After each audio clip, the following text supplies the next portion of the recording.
Good morning all. So much post, so it's another post bag. Well, let's start with this one. And I think I know what it is because they're quite heavy. Yes, they're MB102 breadboards. Oh, they're different colours. What's that all about? Well, we appear to have a warm white and a cool white. This one's almost translucent. These snap off. You can cut them by cutting the foamy back. Yeah, those are going to be handy, I think. And some time ago I bought one of these, and of course these are designed with that pitch to fit on these MB102s. So yeah, that fits on there. Now I presume what that does is it links the minus on one side to the minus on the other, and plus to plus, and so on. Now that's no good, of course, if you want split rail, plus 12 volts ground on the inner two, minus 12 volts, of course it would be the other way around. But yeah, that's what these are intended for. So these are Solderless MB102 breadboard, 830 tie points. Why you'd want to know that, I really don't know. PCB breadboard Arduino, $1.86 each. I think I bought two. 38 cents shipping. And despite the fact that these were two different colours, they both came from the same seller, Secret Garden 2015. Next up is this, and this could change everything because it's a little microphone with a plug. Let's take that out of its wrapper. Yes, microphone designed to plug into a PC, so I think it's ground signal and some sort of power. Nice flexible gooseneck on there. Well, now that can plug directly into my PC and I can use it for the screen capture. So I'm going to do that right now and see if it makes a difference to the quality of sound on the screen capture.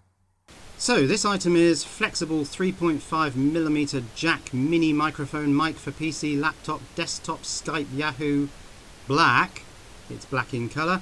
It was only 99 cents, so if this sound quality is absolutely awful, then I haven't lost much. Free shipping, and this came from Deals 1688. Right, what's this? One lead. Let's find out what that is.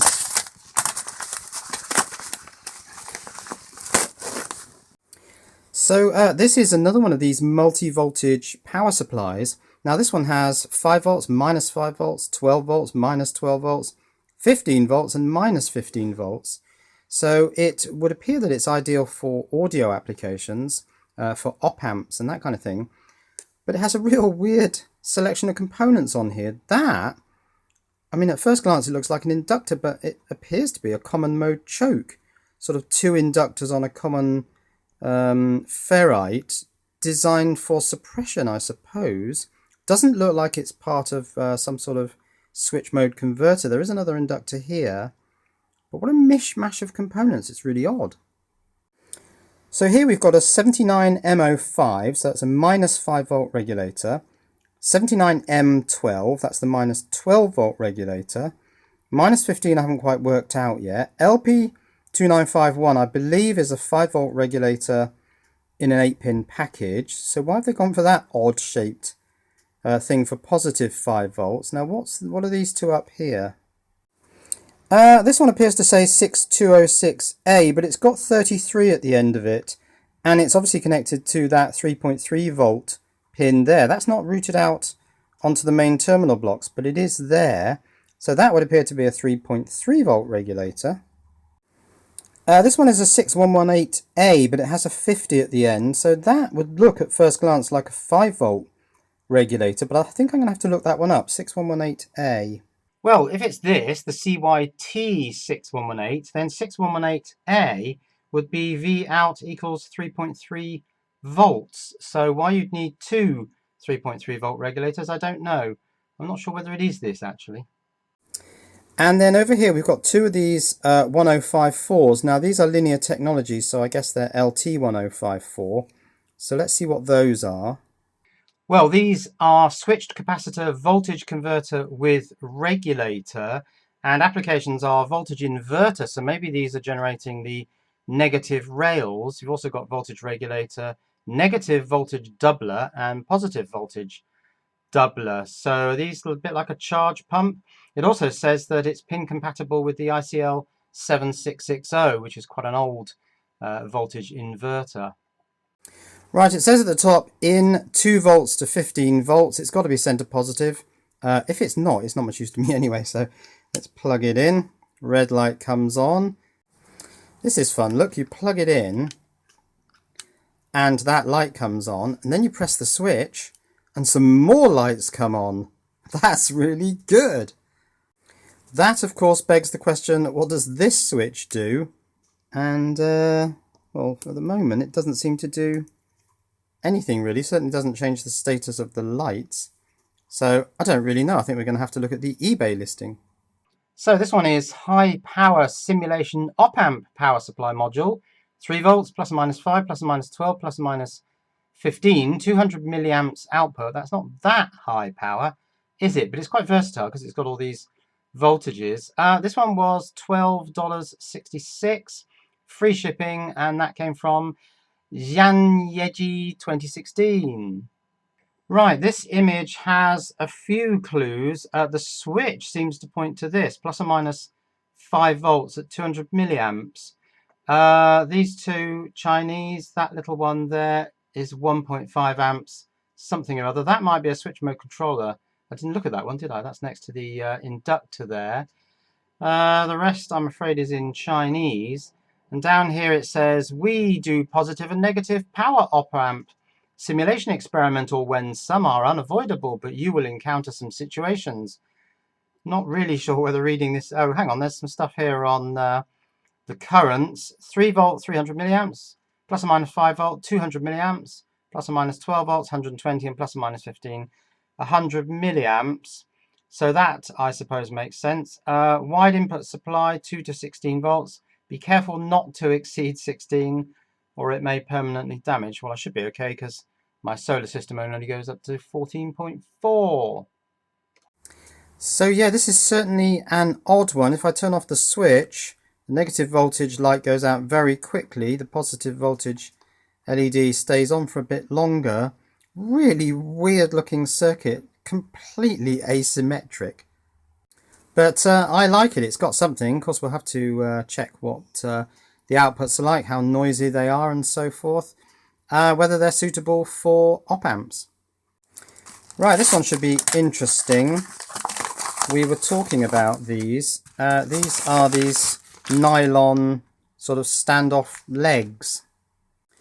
So someone asked, what are these sort of nylon standoff feet that were on this demo board? And I sort of said, I don't know, I haven't really looked for them. Now someone else said, here's a source, and that's where I got my source of these. They are actually identical, I think, to the ones on there. So these look like they're designed to fit through 3.5mm or 3mm holes. Let's try them on a couple of boards that have turned up recently that don't have standoffs. Well, there's this power supply, of course, that I've just looked at. So let's try them on there. And yeah, they seem to fit fine. So yeah, they could be really handy. The frequency counter that I've been using quite a lot recently. Yeah, they fit nicely in there. Now, I have to apologize to whoever located these at a really good price. I'll show them on eBay soon.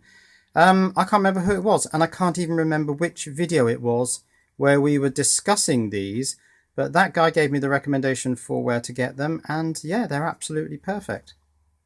And something else that I got a little while back were these. These are the NeoPixel boards, and I remember commenting at the time that you couldn't put a bolt through there because the hole is just too close to the actual LEDs. Now someone, and again I can't remember who it was, I think what I must do is keep a little notebook, and all the really useful comments, there are some, write them down in this notebook, and then I can actually credit the people with these really good ideas. So someone came up with the really good idea, oh, these holes are a bit tight, no, they do work, of putting these things through here, and of course that doesn't require the spacing of a bolt.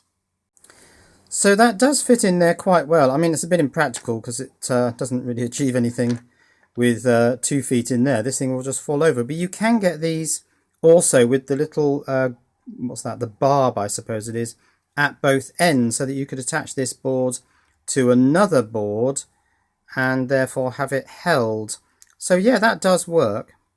So these are 20 or 100 pieces, nylon PCB support, flat spacer, plastic circuit board, river. Not sure why it's a river.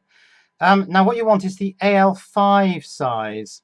The others are all larger. I got white and I also got 100 pieces. $3 for 100 pieces white AL5.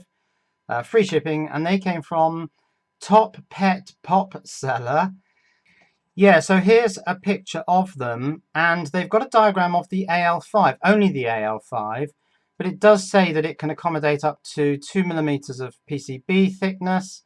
The hole in the PCB says 3.5 to 4, but actually you can wedge it through a 3 mil. That works. There's another gripper at the other end. So actually this could be used, yeah, how would that work? Because it's got the big dome thing on the top. Oh yeah, that would require a hole in the PCB of 5 millimeters to 5.5 millimeters and up to 1.8 millimeters in thickness. So that's the Type AL5. So yeah, in all seriousness, thanks to whoever it was who found these at that reasonable price, and whoever it was that suggested that you could use these for these boards. And I will try and be a little bit more disciplined about acknowledging the people who really do come up with some quite good ideas. Here's one that's been sitting around for ages, and I don't know why I'm not motivated to look at this, but actually I do know why.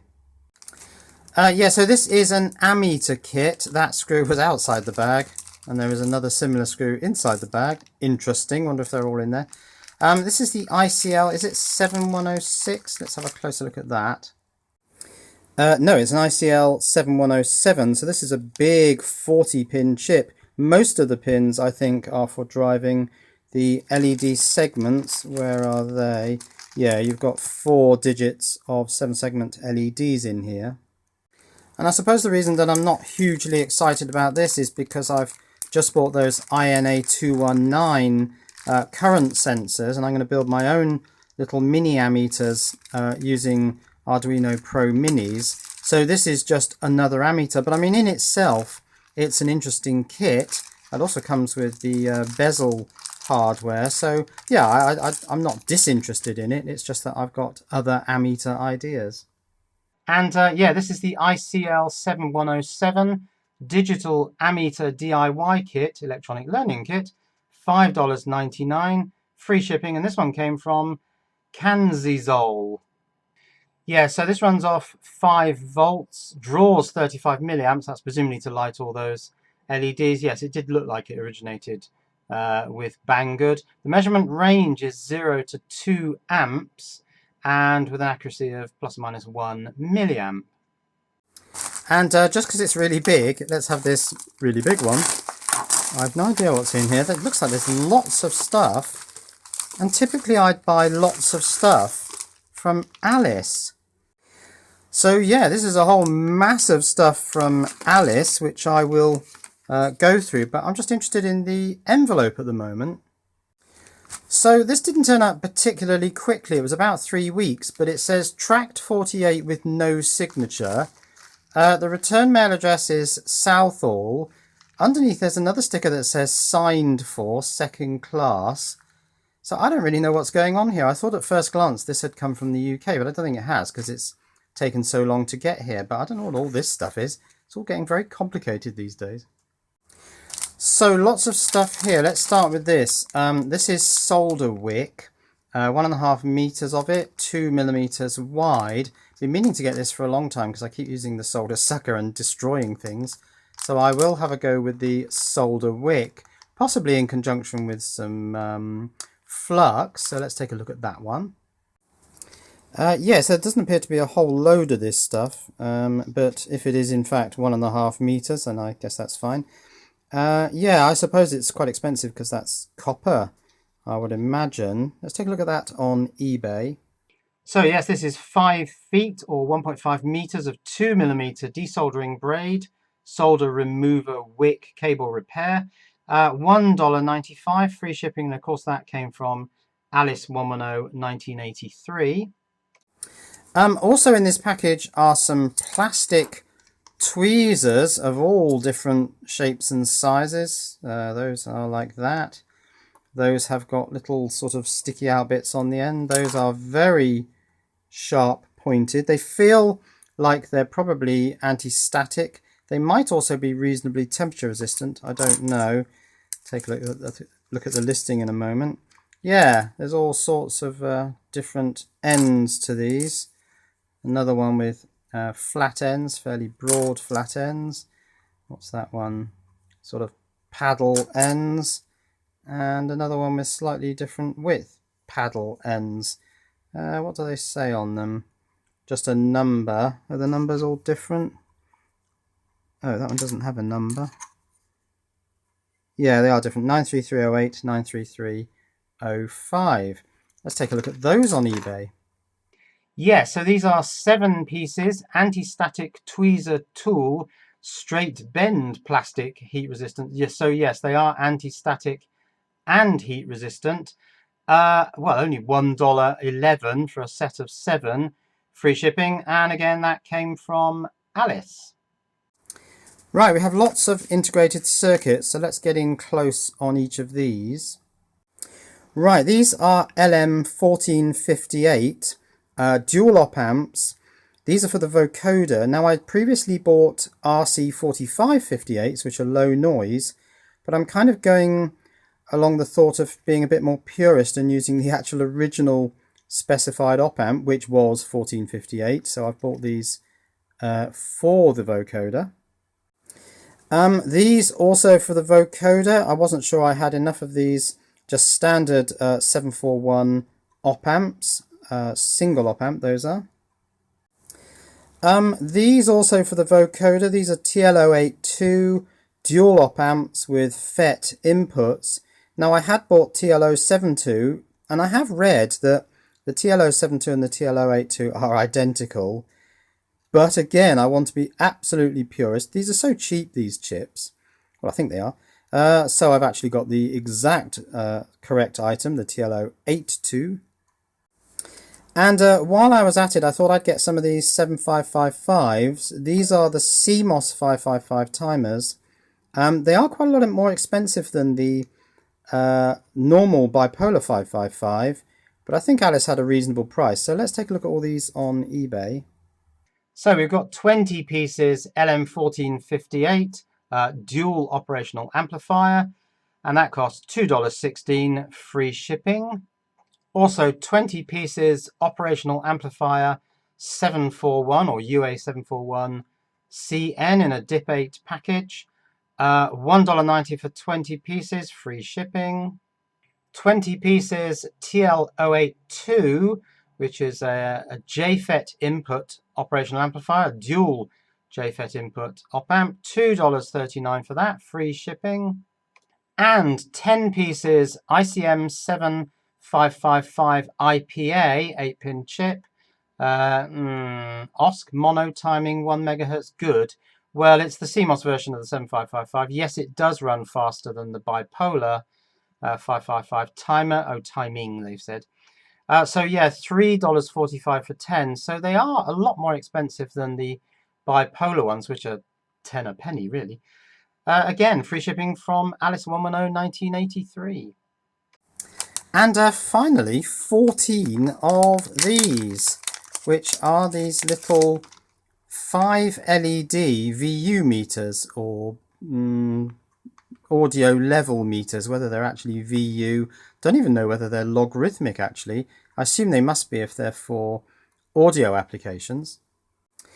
Yeah, so 14 of these, because the vocoder has 14 frequency channels. So the first thing it does is it takes in the microphone signal and then filters it into these 14 bands. And I thought it'd be quite fun to see the level of signal in each of the 14 bands, sort of graphic equalizer style. So I thought of changing that connector, perhaps making it a right angle connector, putting a suitable socket down on the, there's only 4 pins there, down on the filter board, and then you just simply plug these in, and you could either use them or remove them however you felt like. I think these run off 5 volts.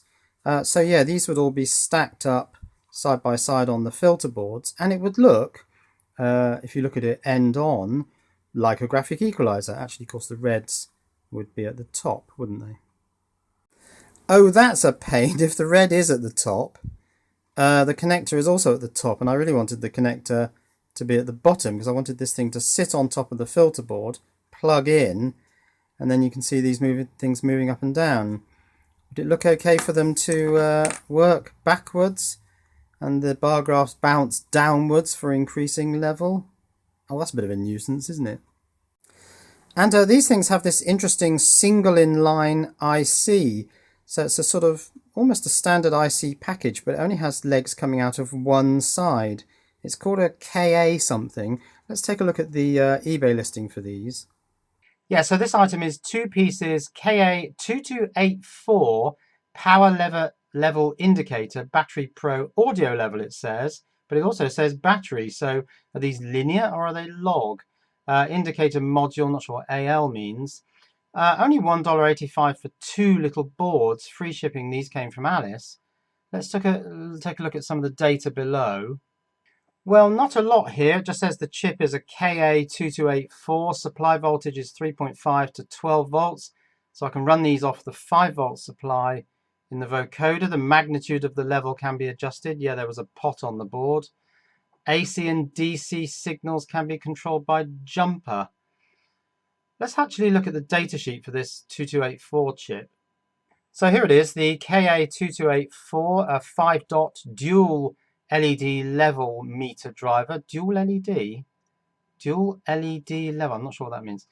Monolithic integrated circuit designed for 5-dot LED level meter drivers with a built-in rectifying amplifier, so it might be easier to use than the LM3915. There's the block diagram. And the features are interesting. High gain rectifying amplifier included, so we shouldn't get that strange AC effect.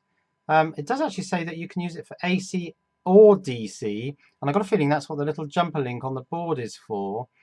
Logarithmic indicator for 5-dot LED of bar type, whatever that means. Constant current to the LEDs of 15 milliamps, so they're going to be quite nice and bright, I'd have thought. The wide voltage range, not necessary diode or transistor for the auto level control.